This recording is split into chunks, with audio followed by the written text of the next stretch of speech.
Magandang umaga sa inyong lahat. Ngayon po ay Sunday, February 16, 2025 at narito po ang latest update sa lagay ng panahon hanggang sa susunod na 24 oras.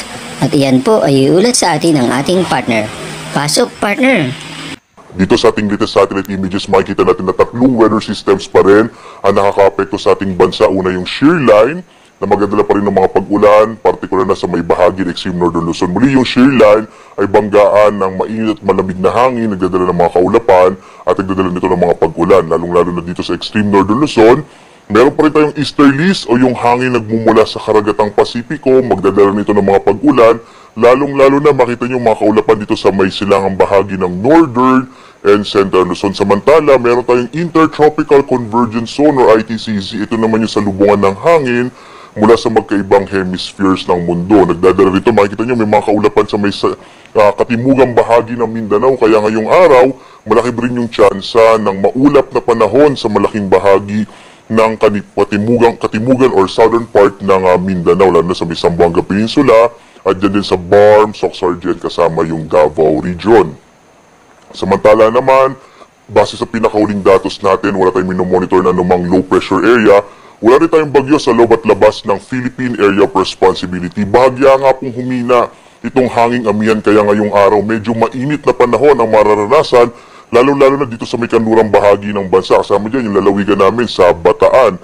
At malaking bahagi din ng ating bansa ay makararanas ng generally fair weather na may mga isolated pa rin, mga pulupulong pag-ulan, pagkidlat, pagkulog kadalasan sa hapon hanggang sa gabi. Inaasahan naman natin na sa mga susunod na araw, posible po bukas, araw ng Lunes hanggang Martes ay muling lalakas ang amihan at maaaring magdala ulit ito na medyo malamig na panahon sa ating bansa. Pero muli ngayong araw, asahan natin pagdating ng tanghali, medyo mainit na panahon dito sa malaking bahagi ng ating kapuluan. Dito nga sa Luzon, inaasahan pa rin natin ang malaking tsansa ng mga pag-ulan sa Batanes at Babuyan Islands dulot ng shear line, habang ang mga kaulapan na dala naman ng easterly sa magdadala ng mga pag-ulan, partikular na sa bahagi ng mainland Cagayan, Isabela, Aurora at lalawigan din ng Quezon.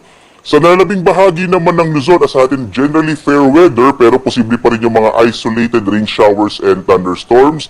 At gayong sinabi ko kanina, medyo mahina yung amihan kaya medyo mainit na panahon ang mararanasan lalong-lalo na dito sa may kanlurang bahagi ng Luzon. Agwat ang temperatura nga sa Lawag, 24 to 31 degrees Celsius, sa Tuguegarao, nasa 23 to 31 degrees Celsius, sa Baguio 16 to 23 degrees Celsius, sa Metro Manila medyo mainit ngayong araw 23 to 32 degrees Celsius, sa Tagaytay hanggang 30 degrees Celsius, sa Legazpi naman hanggang 32 degrees Celsius.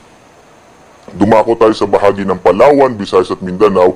Generally fair weather din dito sa may bahagi ng Palawan ang maranasan sa araw na ito. Yung ang temperatura sa Kalayaan Islands 24 to 32 degrees Celsius, sa Puerto Princesa 24 to 32 degrees Celsius. Malaking bahagi din ng Kabisayaan ay makararanas ng mga isolated o pulupulong pag-ulan, pagkidlat, pagkulog sa araw na ito. Agwat ang temperatura sa Iloilo 25 to 31 degrees Celsius, sa bahagi ng Metro Cebu 25 to 32 degrees Celsius, sa Tacloban naman 24 to 32 degrees Celsius. At dulot nga ng ITCZ o Intertropical Convergence Zone, malaki yung tsansa ng maulap na kalangitan na may kalat-kalat na mga pag-ulan sa bahagi ng Zamboanga Peninsula, sa bahagi ng Barm, ganun din sa may area ng Sultan Kudarat, kasama yung South Cotabato, at gayon din ang bahagi ng Davao region. So posible po yung mga potensyal ng mga biglang pagbaha or flash floods, ganun din yung paggunan lupa o landslide. Iba yung pag-ingat sa may southern part ng Mindanao. Ang nalalabing bahagi naman ng Mindanao ay makararanas ng mga isolated rain showers and thunderstorms sa araw na ito. But generally fair weather din po sa malaking bahagi nga ng Visayas at iba pang bahagi ng Mindanao. Agwat ang temperatura sa Zamboanga 24 to 32 degrees Celsius, sa Cagayan de Oro naman 24 to 32 degrees Celsius, habang dyan sa Davao 25 to 31 degrees Celsius.